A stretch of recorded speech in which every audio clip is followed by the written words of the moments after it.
Okay. Direction వైపు ఎలా ఉంది? డైరెక్షన్ వైపు ఏమైనా ఆలోచిస్తున్నావా? లేతే సార్ ఆర్టిస్ట్ గానే బాగుంది అనిపిస్తుంది? లేదు సార్ 100% డైరెక్షన్ కూడా చేస్తాను సార్. డైరెక్షన్ కూడా చేస్తా. నేను డైరెక్షన్ చేస్తే నేను యాక్టింగ్ చేస్తాను సార్.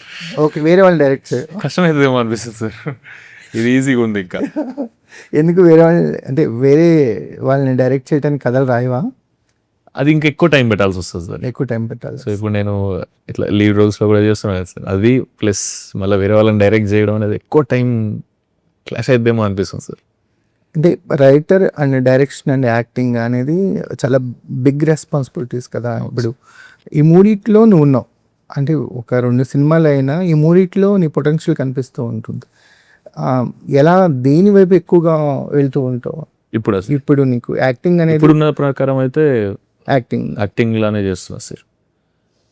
యంగ్ హీరోస్ ఇండస్ట్రీలో తక్కువ ఉన్నారు. నిజం, చాలా మంది మనకు తెలిసిన. నిజం. సో ఎస్పెషల్లీ లవ్ స్టోరీలు మన దగ్గర నుంచి ఎక్కువ ప్రొడ్యూస్ అవ్వటానికి అది వన్ ఆఫ్ ద రీజన్.